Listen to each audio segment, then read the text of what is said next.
द्वारकापुरी के पृथ्वी पर आने का कारण बहुलाश्य बोले, मुनि तीनों लोकों में विख्यात द्वारकापुरी धन्य है, जहाँ साक्षात परिपूर्णतम भगवान श्री कृष्ण निवास करते हैं।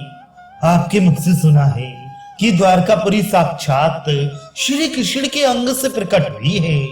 प्रभु, ब्राह्मण किस काल में वह पुरी यहाँ आई, यह मुझे बताइए। श्री नारद जी ने कहा, राजन, तुम्हें साधुवाद है। तुमने बहुत अच्छा किया जो द्वारका के यहाँ आगमन का कारण पूछा, जिसे सुनकर लोकघाती पातकी भी शुद्ध हो जाता है। मनु के पुत्र शर्याती नामक एक राजा हुए, जो चक्रवर्ती सम्राट थे। उन्होंने 10,000 वर्षों तक इस भूतल पर धर्म पूर्वक राज्य किया। उनके 3 पुत्र हुए, जो समस्त धर्म के पुरुषों में श्रेष्ठ थे। उनके नाम थे उत्तानवहिर, आनर्त और भूरिश्रेण। राजा शर्याती ने उत्तानवहिर को पूर्व दिशा, भूरिश्रेण को दक्षिण दिशा और आनर्त को सारी पश्चिम दिशा का राज्य दिया। फिर वे पुत्रों से बोले, ये सारी पृथ्वी मेरी है। मैंने धर्म पूर्वक इसका पालन किया है तथा बलिष्ठ होकर बलपूर्वक इसका अर्जन किया है। अतः तुम लोग इसका पालन करो। पिता की यह बात सुनकर मंझले पुत्र ज्ञानी आनर्त ने मानो हंसते हुए ये ज्ञानमय वचन कहा। आनर्त बोली, राजन, ये सारी पृथ्वी आपकी नहीं है। न आपने कभी इसका पालन किया है और न आपके बल से इसका अर्जन हुआ है। राजन, बलिष्ठ तो भगवान श्री कृष्ण ही हैं, अतः ये पृथ्वी श्री कृष्ण देव की है। उन्होंने इसका पालन किया और उन्हीं के तेज से इस संपूर्ण वसुंधरा का अर्जन हुआ है। भगवान श्री हरि के समान बलिष्ठ दूसरा कोई नहीं है। वे ही भगवान अपने द्वारा प्रकट किए गए इस जगत की सृष्टि, पालन और संहार करते हैं। वे ही परब्रह्म परमात्मा हैं और वे ही भगवान कलना करने वालों के स्वामी काल हैं, जो संपूर्ण भूतों के भीतर प्रवेश करके सबका आश्रय हैं। वे विश्व संज्ञक, अधियज्ञ, साक्षात परिपूर्णतम श्री हरि ही हैं, जिनके भय से हवा चलती है, जिनके भय से सूर्य तपते हैं, जिनके भय से पर्जन्य देव वर्षा करते हैं और जिनके भय से मृत्यु घूमती रहती है। राजन, उन साक्षात परिपूर्णतम परमेश्वर श्री कृष्ण का संपूर्ण हृदय से अहंकार शून्य होकर भजन कीजिए। नारद जी कहते हैं, मिथिलेश्वर, राजा शर्याती ज्ञान को प्राप्त होकर भी पुत्र के बागवाणों से आहत हो रोज से फड़कते हुए अधरों द्वारा अपने मध्यम पुत्र आनर्त से बोली। शर्याती ने कहा, ओ खोटी बुद्धि वाले बालक, दूर हट जाओ। गुरु की भांति उपदेश कैसे कर रहे हो? जहां तक मेरा राज्य है वहां तक की भूमि पर तुम निवास मत करो। तुमने जिन सर्व सहायक श्री कृष्ण की आराधना की है, वे भगवान भी क्या तुम्हारे लिए कोई नई पृथ्वी दे देंगे?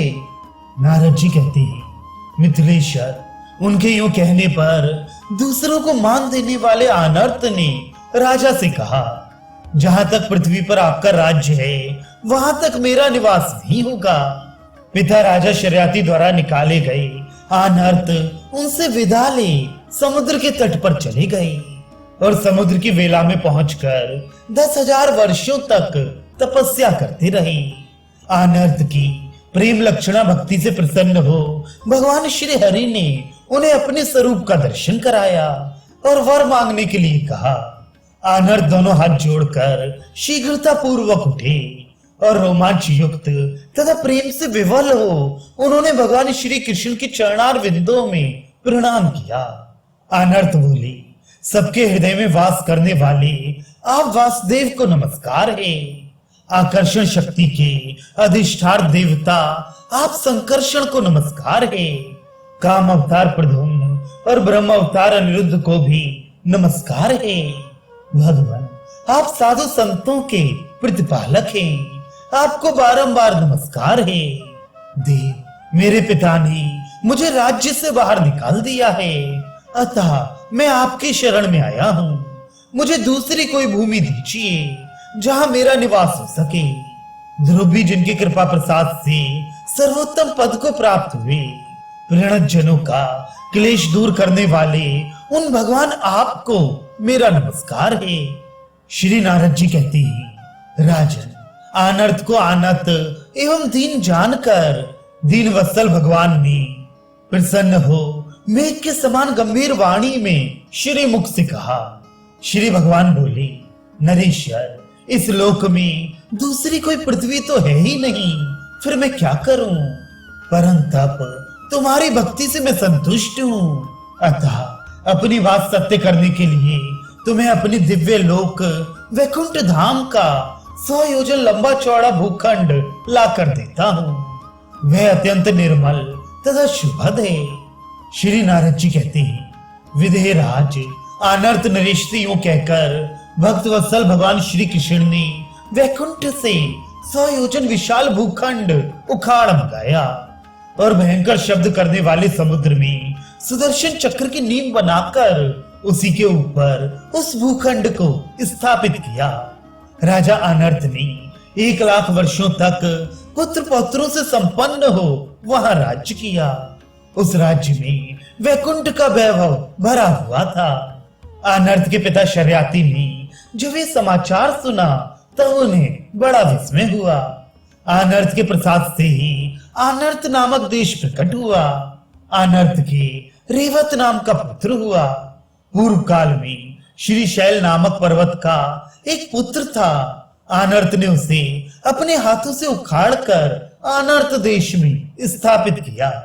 रेवत के द्वारा लाई जाने से उन्हीं के नाम पर वह पर्वत रेवतक नाम से विख्यात हुआ।